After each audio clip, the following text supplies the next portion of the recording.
예수님을 향한 도마의 의심이 있는 본문이에요. 근데 여러분, 도마가 그 의심을 하죠. 그래서 예수님이 정말 부활하신 분인가 상당히 당황하고 확신을 갖길 원합니다. 그러니까 예수님이 그런 도마의 의심을 존중해 주세요. 그리고 만져보게 하십니다. 오늘 장면을 한번 보시면 제자들이 이제 두려워하고 있는 거예요. 예수님이 죽으셨잖아요. 얼마나 허무하고 두렵겠습니까? 지금 이들을 잡으러 돌아다녔을 텐데 사람들이 피신해 있는 거죠. 근데 오늘 본문에 보니까 그곳에 도마도 함께 있었고 문이 잠겨 있었다고 표현하고 있습니다. 그런데 놀라운 것은 문이라는 것은 무엇입니까? 출입이잖아요. 출입. 그러니까 잠기면 못 들어가요. 근데 예수님이 잠겨있는 문을 뚫고 들어가셨어요. 어떻게 뚫고 들어가셨을까? 이건 예수님의 어떤 모습을 보여주신 거예요? 이미 부활하신 예수님, 완전체이신 예수님, 영혼육의 완전한 부활을 하신 예수님. 그러니까 그 예수님은 어떤 분이십니까? 시공간에 제약이 없으신 분이죠. 그러니까 물리적인 벽에 제약이 있어도 그 공간을 뚫고 들어가셨던 예수님. 그냥 또 뚫고 가신 것이 아니라 그냥 가신 거죠. 통과하셔서. 제약이 없다는 거예요. 그러니까 이 모습은 예수님이 지금 어떤 존재인지를 보여주고 있습니다. 27절에 그러니까 도마의 마음 가운데 뭐가 있는 것을 아셨어요? 의심이 있다는 것을 아셨어요.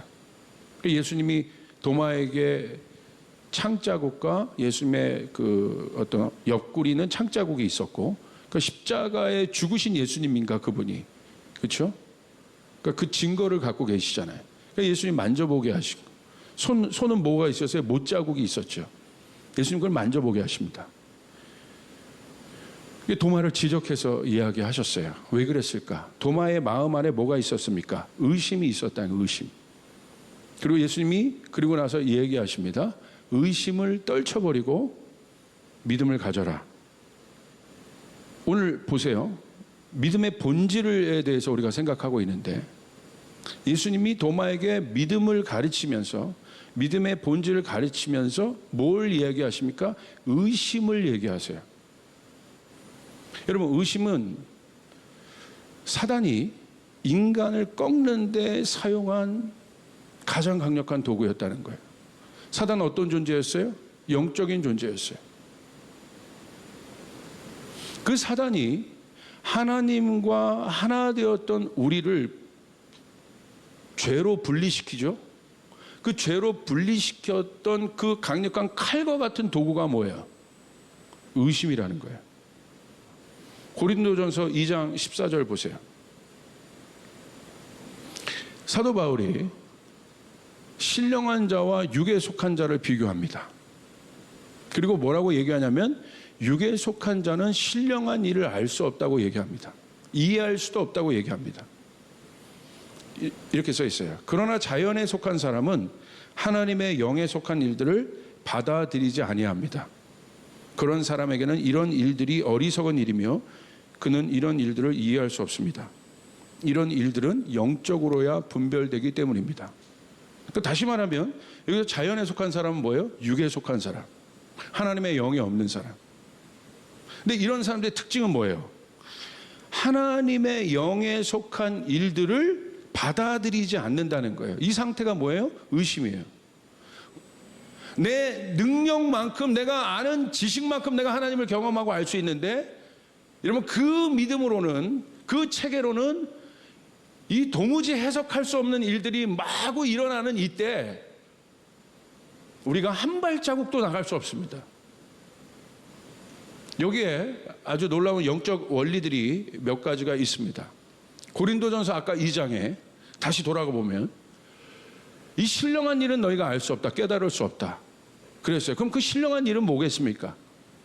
고린도전서 2장 2절에 보면 바울이 이렇게 고백해요. 그리스도 곧 십자가에 달리신 분에 대한 것이다. 그 신령한 일이란 뭐 추상적인 어떤 일, 신비주의적인 어떤 일이 아니라 신령한 일이란 그리스도에 관한 거라는 거예요. 그리스도를 아는 거라는 거예요. 하나님은 영이십니다. 하나님에 관한 것이라는 거예요. 이 말씀에 관한 것이라는 거예요. 이게 신령한 일이에요. 복잡한 것이 아닙니다. 신령한 육에 속한 영역에 있는 사람들은, 다시 말하면 그 오감에 근거한 사람들, 오감에 근거하여 살아가는 사람들은 이 일들을 도대체 이해할 수 없다. 육에 속한 사람은 내 오감의 능력 바깥에 일어나는 어떤 일들도 이 자연인들은 받아들이지 않는다는 거예요. 그 말은 이 오감, 다시 말하면 우리 혼의 영역이에요. 사람은 이 혼의 영역을 통해서 인식을 합니다. 이 혼의 영역이 뭐예요? 지정입니다. 지성, 감성, 의지력. 이것이 굉장히 중요한 영역이에요. 그런데 이 지정의가 뭐를 통해서 여러분 단련됩니까? 감각을 통해서 단련되는 거예요. 그 감각이 뭐예요? 오감이에요. 시각, 청각, 후각, 미각, 촉각. 감각은 뭡니까? 정보를 분석하는 거예요. 어떤 정보를 분석할 때 시각으로만 일방적으로 옵니까? 이 정보가 이 오감을 통해서 완성돼서 머리로 들어가서 조합을 하는 거예요. 그러니까 이 감각은 뭐예요? 그냥 한 감각만 있는 것이 아니라 모든 감각이 동원돼서 한 정보를 만들어요. 자, 그 감각이 들어오니까 뭐가 생겨요? 마음이 생기는 거예요. 자, 우리는 뭘 봤어요? 그 먹방을 봤습니다. 그 먹방을 봄으로 인해서 우리 안에 뭐가 생겼어요? 식욕이 생겼다는 거예요. 먹고 싶은 마음이 생겼다는 거예요. 하나님을 향한 마음도 같은 거예요. 우리가 어떤 존재인지를 알아야 되는 거. 그냥 단순히 그 감각, 예수님을 만져본 그 감각으로 예수님을 아는 것으로 만족하지 말라는 거예요, 예수님이. 우리 마음 안에 그 중심, 하나님을 향한 갈망이 생기지 않는 이유는 너무나 명확하게 분석한다면 우리의 감각이 다른 곳에 노출되어 있었기 때문에, 다시 말하면 다른 곳을 보고 있었기 때문에, 다시 말하면 다른 것을 듣고 있었기 때문에, 우리의 감각이 하나님 옆에 노출되어 있을 때, 우리의 보는 것, 우리의 듣는 것, 우리의 모든 것이 하나님께 노출되어 있을 때, 하나님을 바라보고 있을 때 어떤 일이 일어나겠습니까?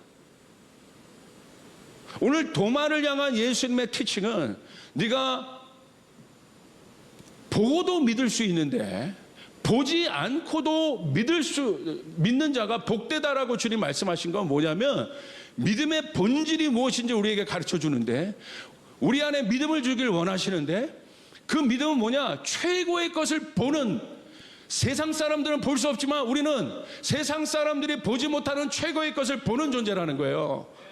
아멘. 그 사람에게 하나님을 향한 마음이 생기는 거예요.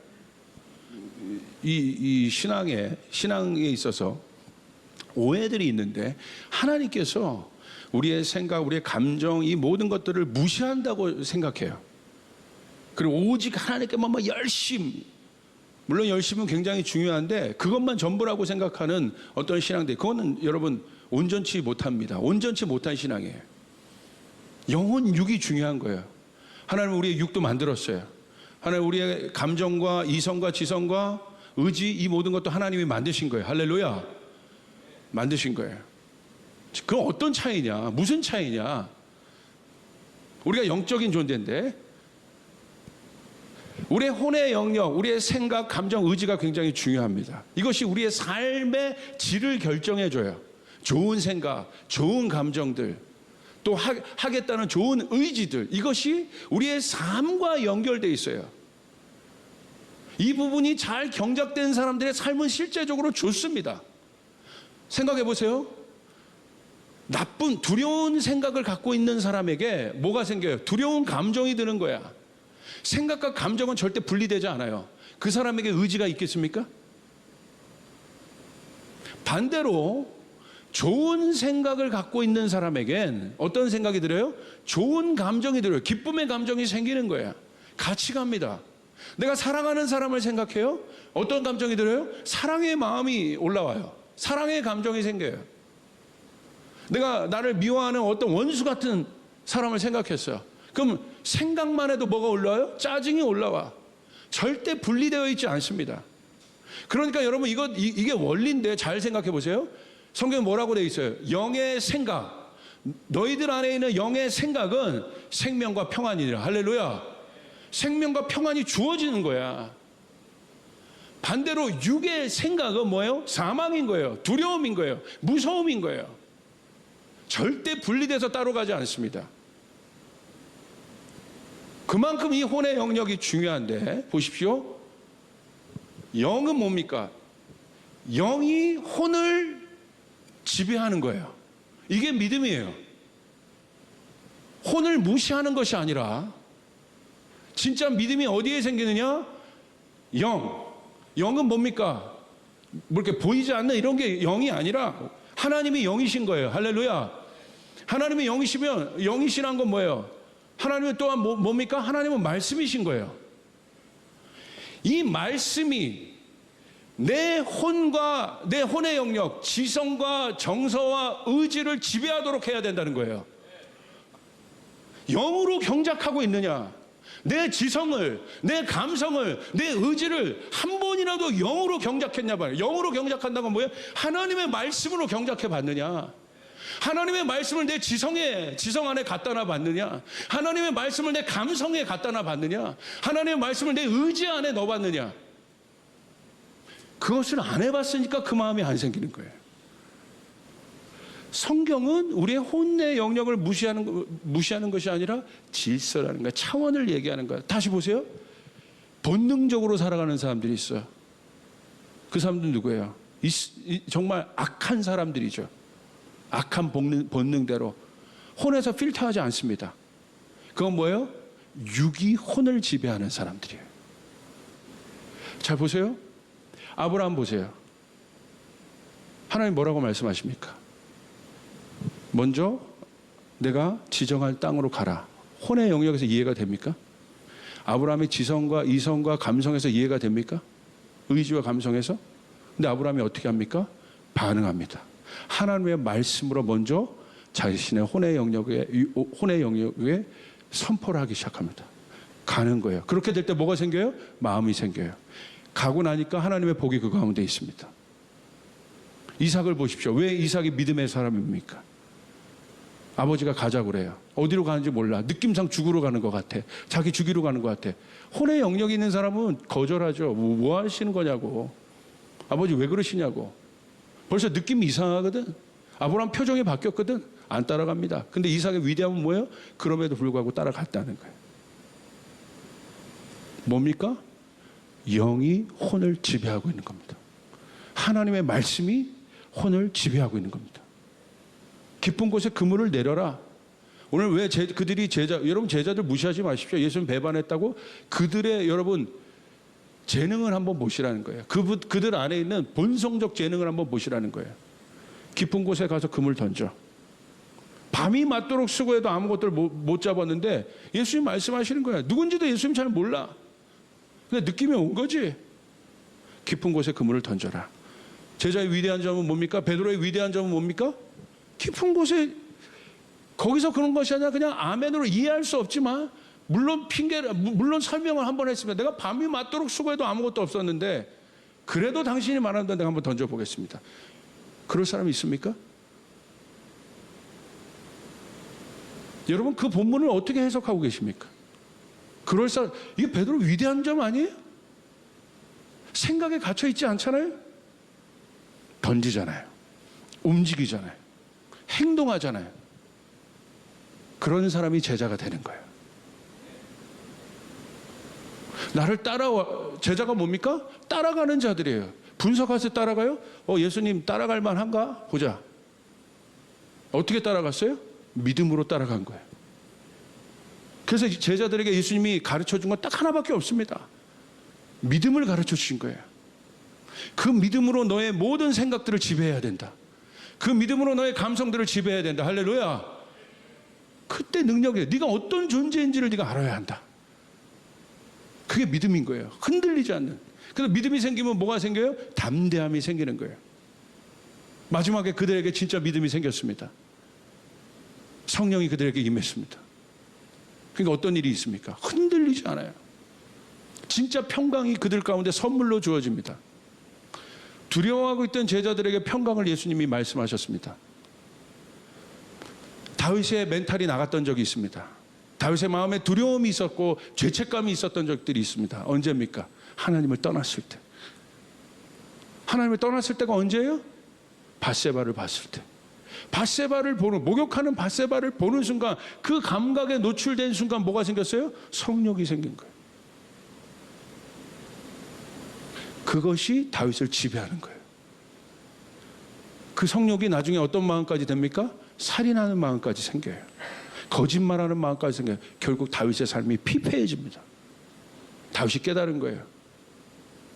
한 번의 사건으로 그가 돌아오지만, 회개하여 돌아오지만, 다윗의 고백은 뭡니까? 내 평생 소원이 있다. 그것은 내가 주님을 바라보는 것이다. 그분의 얼굴을 구하는 것이다. 할렐루야. 그것은 그냥 단순히 내가 기도하는 삶을 살겠다, 말씀 보는 삶을 살겠다는 것이 아니라 주님의 영이 나를 지배하게 하겠다. 주님이 나를 통치하게 하겠다. 할렐루야. 이 고백인 거예요. 이 고백. 그 자리로 내가 돌아가겠다. 내가 그 자리를 양보하지 않겠다. 질서를 세우시길 바랍니다. 먼저 그의 나라와 의를 구하시길 바랍니다. 이젠 결정하셔야 됩니다. 여러분의 감각, 여러분의 지성, 여러분의 감성, 여러분의 의지를 하나님의 말씀으로 단련시켜야 합니다. 이제 정리해 봅시다. 원리를. 제가 이 질서를 여러분에게 말씀드렸어요. 그런데 역설적으로는 영도 그렇고 혼의 사람들, 이 육의 사람도 그렇고 결국은 혼이 중요합니다. 왜 그렇습니까? 혼은, 우리의 생각과 우리의 감정은, 또 우리의 의지는 우리가 어떤 상태를 보여주는 시그널이에요. 이걸 보고 아는 거예요. 내가 교회에 열심히 다닌다고 해서 내가 영적인 사람이냐, 내가 하나님의 사람이냐, 그거 절대 구분할 수 없습니다. 종교인들이 얼마나 교회 열심히 다녔습니까? 그것으로 아는 게 아니에요. 어떻게 합니까? 제가 여러분 얼마나 많이 사역합니까? 얼마나 하나님의 말씀을 전합니까? 근데 말씀에 어떤 말씀도 있어요? 내가 주님의 이름으로 이것도 하고 이것도 했는데 내가 너를 도무지 알지 못하겠다. 무서운 말씀이죠. 뭐겠습니까? 우리가 어떻게 내가 하나님과 어떤 상태인지를 어떻게 알겠습니까? 그럼 뭘 보면 아냐면 내 생각이 무슨 생각을 하고 있느냐, 요즘에. 내 생각에 10이 있다면 18 중에 몇 할이 하나님 생각을 먼저 하고 있느냐. 구체적으로. 내 눈이 오늘 어디를 실제적으로 보고 있느냐. 오늘 내가 유튜브에서 제일 많이 찾아본 게 뭐냐. 오늘 나의 관심은 어디 있느냐. 오늘 나의 마음은 어디 있느냐. 그거 보면 돼요.